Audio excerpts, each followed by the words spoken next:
एक मकबरा अब उसके लिए काफी है जिसके लिए पूरी दुनिया काफी नहीं थी। जी हाँ, यही लिखा है अलेक्जेंडर द ग्रेट की कब्र पर, और इससे बड़ी सच्चाई और कोई हो ही नहीं सकती।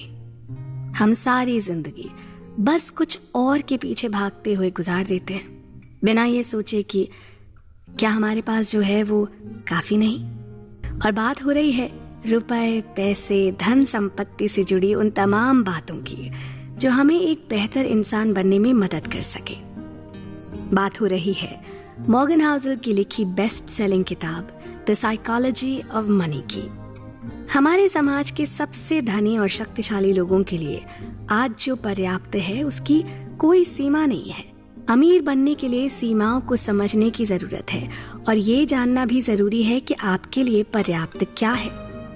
आइए इसे और बेहतर ढंग से समझते हैं, दो बेहद अमीर लोगों की शानदार कहानियों के जरिए।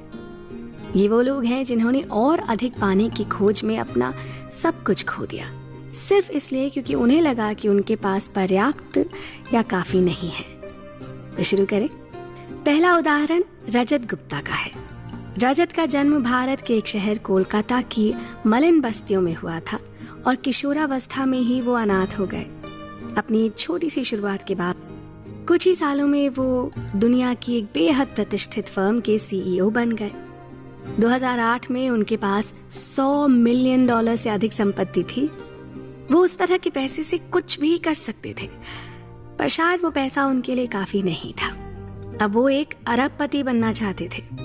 फिर एक ऐसा मौका आया जब रजत ने अपनी कंपनी की गोपनीय जानकारी के जरिए बाजार से बहुत सारे शेयर्स खरीदे और रातों रात अरबपति बन गए। इस तरह इनसाइडर टिप्स का इस्तेमाल करते हुए रजत ने 1.7 करोड़ से ज्यादा का मुनाफा कमाया, जबकि वो ये जानते थे कि यह अपराध है। रजत और उनके सहयोगी को इनसाइडर ट्रेडिंग के आरोप में जेल हुई।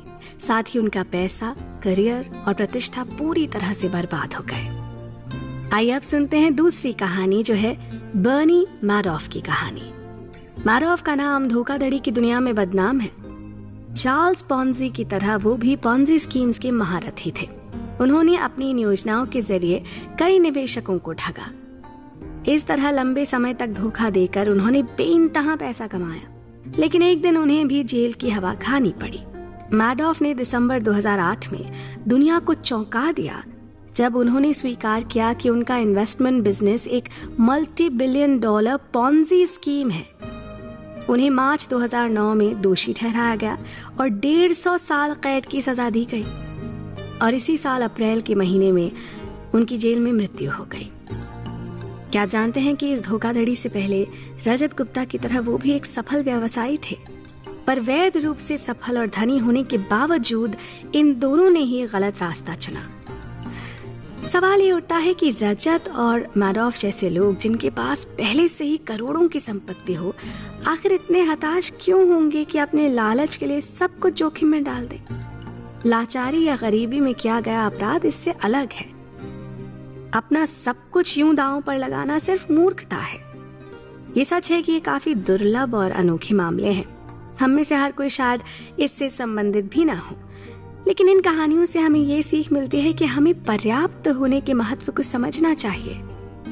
Money often costs too much, यानी पैसा अक्सर बड़ी कीमत चुकाने पर मिलता है। राल्फ वॉल्डो एमर्सन की कही ये बात यहाँ 16 आने सच बैठती है। साथ ही बेंजामिन फ्रैंकलिन की कही ये बात भी कि पैसे ने अभी तक इंसान को कभी खुश नहीं किया है और ना ही करेगा। मनुष्य के पास जितना अधिक होता है वो उतना ही अधिक चाहता है। पैसा एक वैक्यूम भरने के बजाय एक वैक्यूम बनाता है, और ये वही बेंजामिन फ्रैंकलिन है जिन्हें स्टेट्समैन, इन्वेंटर, डिप्लोमैट और अमेरिका के फाउंडिंग फादर्स होने का दर्जा हासिल है, और जिनकी तस्वीर $100 के बिल पर छपी है। ये चर्चा इतनी जल्दी खत्म नहीं होगी, आप बने रहें हमारे साथ।